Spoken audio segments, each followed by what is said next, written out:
This is Dontcalltechsupport. Today we're taking a look at what gaming is like on a 4-core CPU in 2019.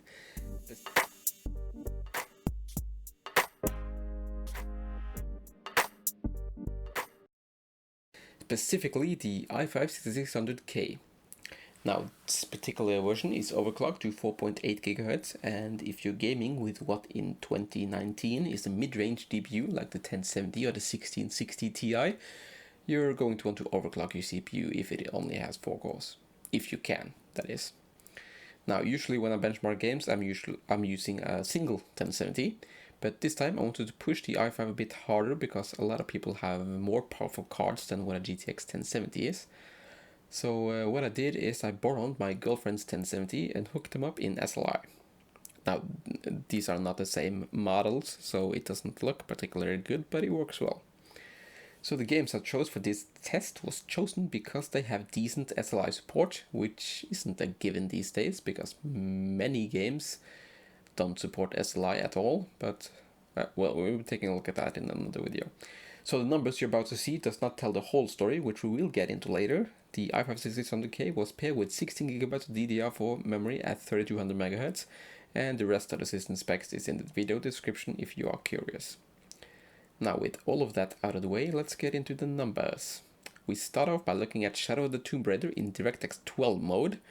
I only have numbers for 1440p and 4K in this one, so in 1440p a single 1070 is able to pump out 44.7 frames per second on average on the highest settings. About what you expect. With an additional 1070, the performance increase is 74% with an average of 77.9 frames per second. And that kind of increase is about what you'd expect from an SLI setup.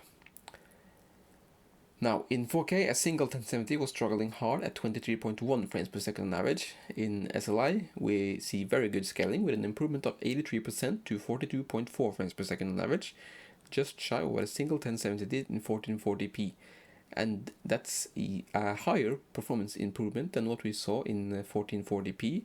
But this could be an indication that the system had more to give at 1440p, but the CPU could just not deliver. Now, the next game we're taking a look at is Anthem. Anthem was a mess of a game when it released, performance-wise that is. But in a not-so-recent update, they added SLI support.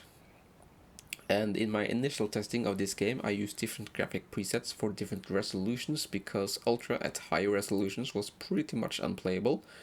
So at 1080p we're at ultra settings, at 1440p we're down to high, and at 4K we're at medium settings. Therefore, the numbers between the resolutions cannot be compared.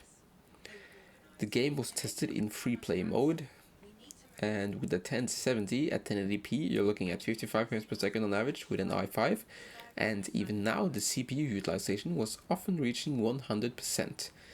If we add another 1070, we're looking at a mere 14% performance increase, and basically you're now looking at a serious CPU limitation. The CPU was pegged at 100% while the card had quite a bit lower utilization than that. Upping the resolution to 1440p shifts the load over to the GPUs. Even though we're down to high settings, a single card can now do 45.2 frames per second on average.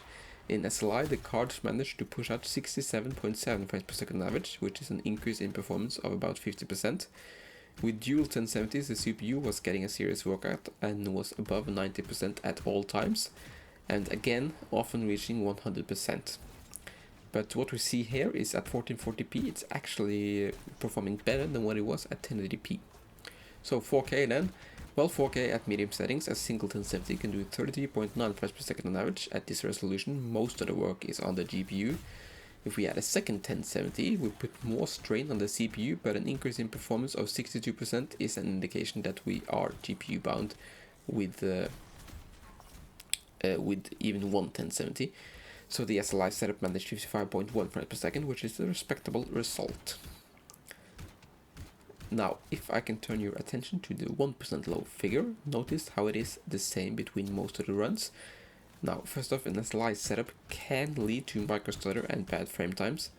And as we can see, this here, that 1% low is worse than the two 1070s, than a single 1070. But the 1% low figure is probably due to the CPU, which is really struggling with Anthem. Now let's leave Anthem in the rear view, as a lot of people have done, and move on to Ghost Recon Wildlands. This game was tested in 1080p, 1440p at ultra settings. In 1080p, a single card could do 54.9 frames per second on average, and already here the CPU is pretty much maxed out.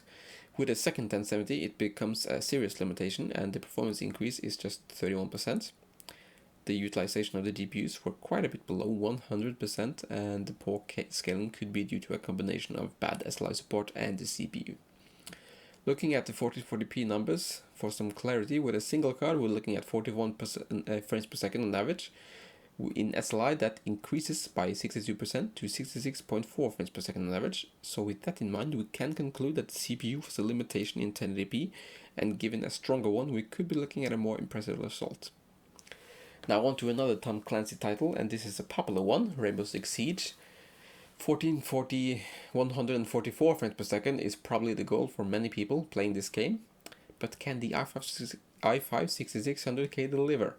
Well, this game was tested in 1080p, 1440p and 4K at ultra settings with very high textures and 100% render scaling.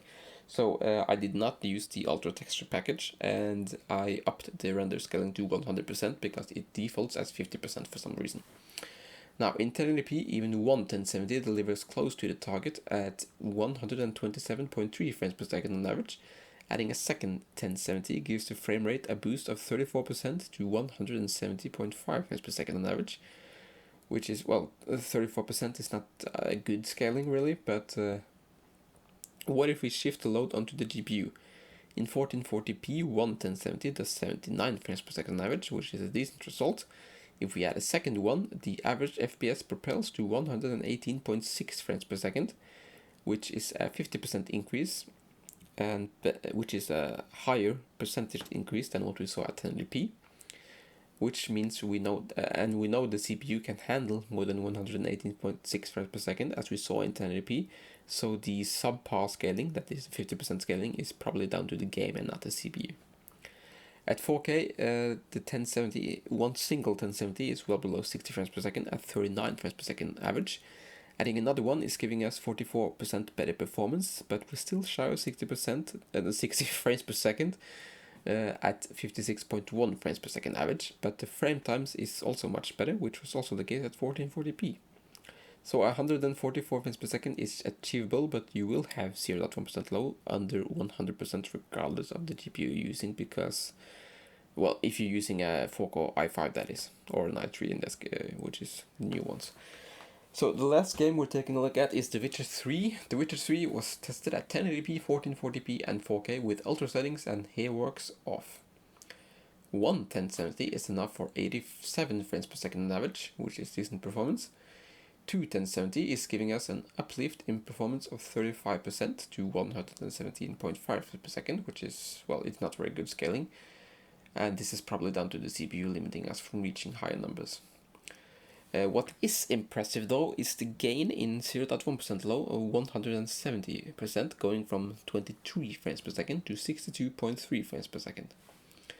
Now let's shift the load onto the GPU by increasing the resolution to 1440p. At 1440p, a single 1070 is doing 57.6 frames per second on average. By adding another one, we gain 62% more performance, leaving us with 93.2 frames per second on average. And going to 4K, we're pushing the 1070 hard now. It's down to under 30 frames per second at 29.2 frames per second on average, with frankly terrible frame times.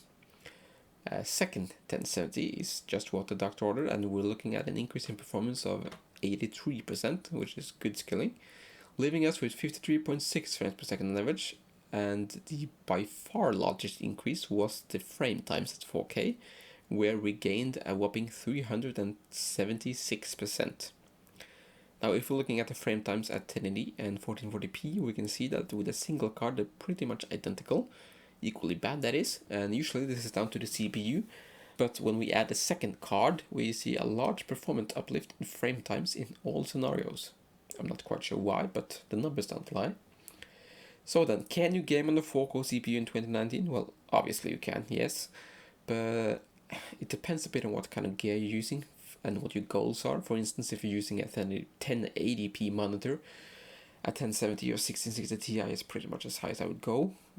Of course, this depends on the game, and you can go higher, but as we have seen with the SLI setup, the 4 cores will limit your FPS by quite a bit in a few cases. So what kind of single GPU can you compare the dual 1070s with? Well, it depends on the SLI scaling of the game. If you have good scaling, you could probably compare it to 1080 Ti levels of performance. But this is basically speculations on my part because I don't have a 1080 Ti to compare with. But yeah, and if you have zero scaling, well, then you can compare it to a 1070. So the i5-6600K is my daily. It's a CPU I use every day for video editing and gaming. And every time I play, well, Anthem, the few times I play that, or Ghost Recon Wildlands, the CPU is pegged at 100%.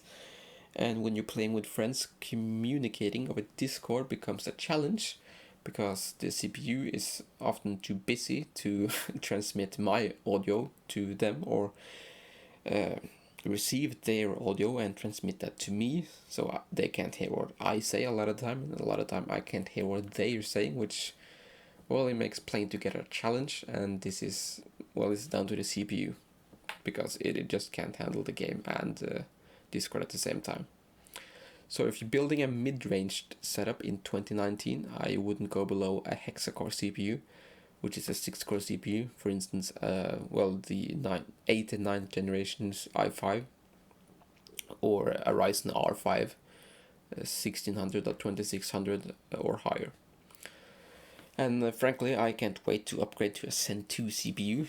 I'm really looking forward to that, just a month to go. Well, I will be looking more into SLI in a future video when I have a better setup that can handle two 1070s at 1080p.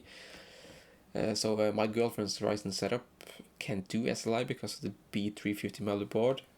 If it could, I would test that as well, but, well, it can't. Anyway, that's all I have for you today. I hope you have a wonderful day, and thank you very much for watching.